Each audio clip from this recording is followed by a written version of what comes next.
नमस्कार, स्वागत है आपका। तो दोस्तों, यूक्रेन क्राइसिस चल रहा है और रशिया और यूक्रेन का युद्ध अभी भी जारी है। और भारतीय बच्चे जो है तकरीबन सभी यूक्रेन से लौट भी भारत में आए हैं।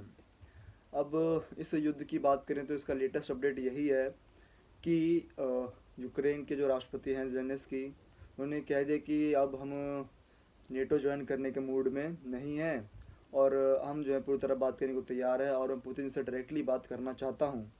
और अब तक तकरीबन 3 बारी बात हो चुकी है और उसका कोई भी जो अभी तक कोई परिणाम निकल कर नहीं आया है, शांति समझौता अब तक नहीं हुआ है।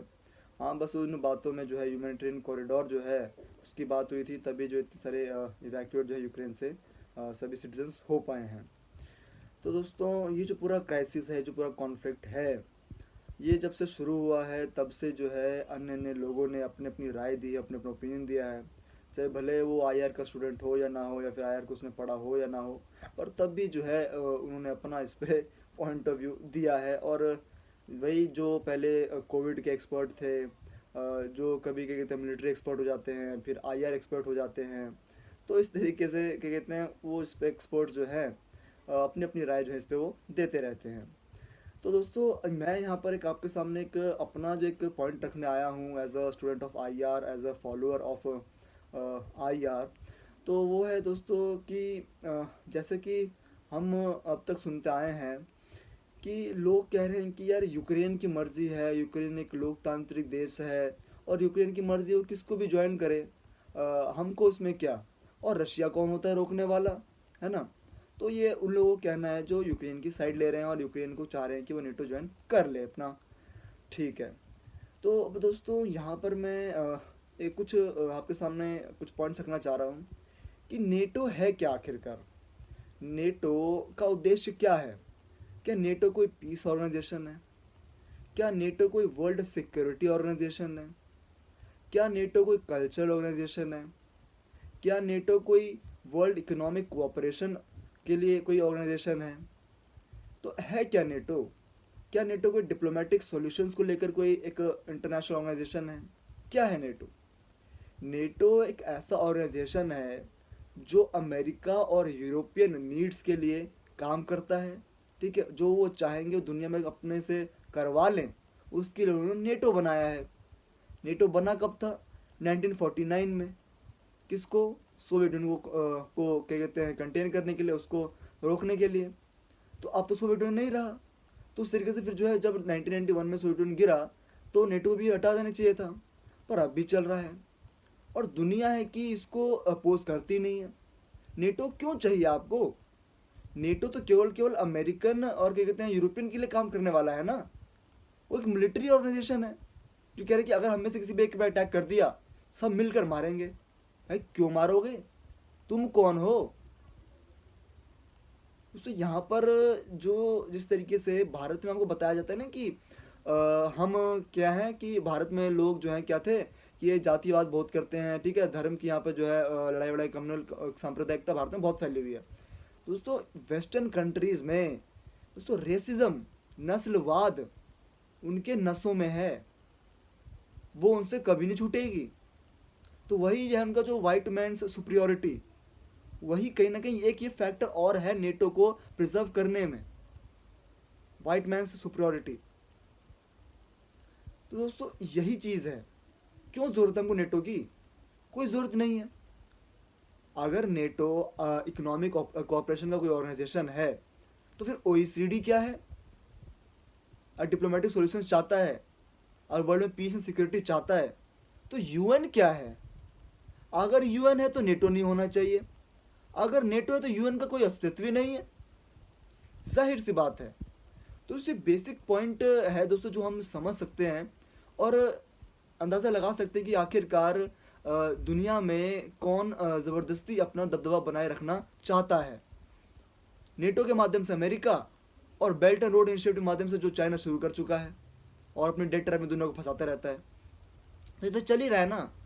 तो हम चाइना का तो कलेक्टिवली विरोध कर रहे हैं, दुनिया में दिखता है कि हाँ चाइना विरोध हो रहा है कि चाइना को आगे मत बढ़ने दो, चाइना डेट ट्रैप में फंसा कर जो है आपको क्या कहते हैं बर्बाद कर देगा, आपकी इकॉनमी को तबाह कर देगा। पर नेटो जो एक्सपेंशन जो कर रहा है इतना, कहाँ पहले 12 से शुरू हुआ था, अब 30 उसके अंदर देश हैं, और उसके अंदर जो है 3 परमानेंट सीट जो धारी है यूएन में, अमेरिका, फ्रांस और ब्रिटेन। तो भाई साहब 5 में से 3 तो नेटो में ही हैं। तो आप कौन से विश्व शांति और विश्व सिक्योरिटी की बात करते हैं? दोस्तों मेरा कहने का अर्थ यहाँ पर यह है, जो मैं आपको बताना ये चाह रहा हूँ, कि हमें नेटो की ज़रूरत नहीं है। नेटो को ज़रूरत यूरोप का दुनिया में दबदबा बनाए रखने के लिए यूरोप को ज़रूरत है, हमको नहीं है। कोई दुनिया में सिक्योरिटी प्रमोट हो रही है क्या? दुनिया में कोई पीस प्रमोट हो रहा है क्या नेटो के रहने से? वो तो यूएन है। तो और कहीं ना कहीं नेटो है, तभी तभी कहीं ना कहीं जो है यूएन इतना सक्रिय नहीं है, यूएन इतना क्या कहते हैं इफेक्टिव नहीं है, इतना वो काम नहीं कर पा रहा जितना उसको करना चाहिए वर्ल्ड में। इसलिए कहीं ना कहीं तो हम है कि नेटो को क्वेश्चन ही नहीं करते हैं, बस कहते हैं हाँ भाई मिलिट्री ऑर्गेनाइजेशन है, यूक्रेन को ज्वाइन करना, ज्वाइन करने दो। क्यों करने दो? आप ही किसी के पड़ोसी हो, और क्या कहते हैं आपके पड़ोस में आपका दुश्मन आके बैठ जाए, आप क्या करेंगे? आप अपने सिक्योरिटी कंसर्न को देखेंगे नहीं देखेंगे? वही रशिया कर रहा है। या तो अब पहले तो रशिया ने भी कहा था नेटो ज्वाइन करना चाहते हैं, हम उसको भी ज्वाइन करवा लेते, पर आप नहीं कराएंगे। तो दोस्तों हमको इस पॉइंट को समझना चाहिए कि आखिरकार क्यों ज्वाइन करें नेटो यूक्रेन। और दोस्तों हम ये बोल के कि इनका डेमोक्रेटिक राइट है, एक डेमोक्रेटिक कंट्री है यूक्रेन, आपको पता डेमोक्रेटिक कंट्री है? प्रेस सेंसरशिप रहती थी यूक्रेन में जब ये प्रेसिडेंट बना ज़ेलेंस्की, अपने ऑपोजिशन लीडर्स को जेल में भर्ती करवा रखा है इसने। चलिए वो छोड़िए, मैं कहना चाह रहा हूँ कि लोग अक्सर क्या करते हैं कि अपने राइट के लेकर जो है अपना एक चेंज को लेकर इस तरीके से बिना कुछ ज़्यादा सोचे समझे उसके कॉन्सिक्वेंसेस के परिणाम, उसका इम्पैक्ट समझे जो है कहते ठीक है इनका अपना राइट है करने दो। अरे भाई जब कोई चेंज समाज में आ रहा है, अगर चेंज कहीं भी कुछ आ रहा है ना, तो चेंज वो पॉजिटिव आ रहा है तो हमको उस चेंज के साथ बढ़ना चाहिए, आगे उसको एक्सेप्ट करना चाहिए। अगर चेंज पॉजिटिव नहीं है तो उसको बढ़ने नहीं देना है, उसको एक्सेप्ट नहीं करना है। अगर यूक्रेन क्या कहते हैं कोई पीसफुल ऑर्गेनाइजेशन ज्वाइन करना चाह रहा है, अगर कोई पूरी तरह डेमोक्रेटिक ऑर्गेनाइजेशन ज्वाइन करना चाह रहा है, अपने इकोनॉमिक कॉपरेशन के लिए ज्वाइन करना चाह रहा है, अब यूक्रेन जो है ईयू ज्वाइन करना चाह रहा है, करे, उसमें क्या दिक्कत है? वो तो इकोनॉमिक और क्या कहते हैं कॉपरेशन का है ना, करे ज्वाइन ईयू। पर नेटो क्यों ज्वाइन करे? क्यों दुनिया उसको ज्वाइन करने दे कि सब कलेक्टिवली क्या कहते हैं हमला कर देंगे अगर अटैक होगा तो? क्यों भाई?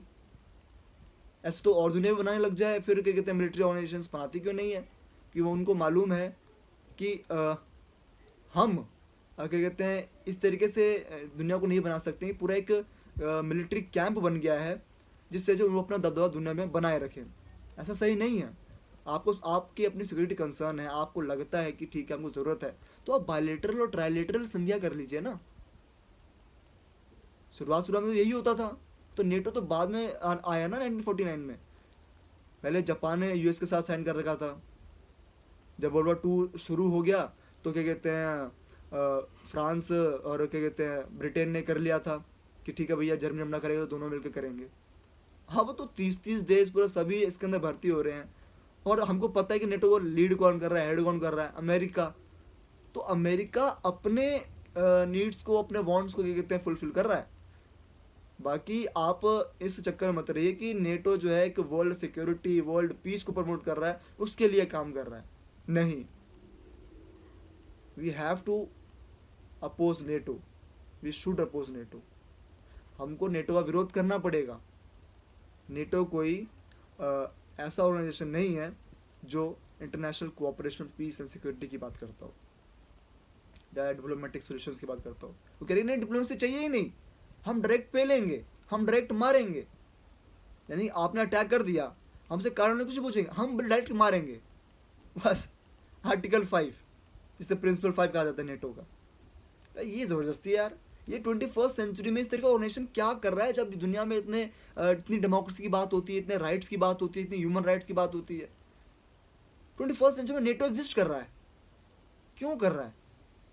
नहीं करना चाहिए। अगर नेटो पीसफुल ऑर्गेनाइजेशन होता, कुछ अगर ऐसा होता तो कोई दिक्कत नहीं थी, पर नहीं है वो। तो why don't we oppose NATO? NATO should be abolished, NATO should be dismantle. दोस्तों मैं यही आज की वीडियो में कहना चाहता था कि आखिरकार क्या तर्क देकर लोग जो है यूक्रेन को सपोर्ट कर रहे हैं, क्या कह रहे हैं। तो मैं दोस्तों यही आपके समक्ष कुछ पॉइंट्स रखना चाहता था। तो मुझे उम्मीद है दोस्तों आपको कुछ ये यूज़फुल पॉइंट्स लगे होंगे। तो दोस्तों आपको यूज़फुल पॉइंट्स लगे तो फिर आप इसको प्लीज़ शेयर करिएगा और भी लोगों तक ये बात पहुँचाइए कि आखिरकार हम जो है किस दिशा में जा रहे हैं और कौन से ऑर्गेनाइजेशन की हमें ज़रूरत है और कौन से ऑर्गेनाइजेशन की ज़रूरत नहीं है। तो दोस्तों आपको मिलूंगा इस तरीके किसी अगली वीडियो में। तब तक के लिए टेक केयर, जय हिंद, वंदे मातरम, नमस्कार।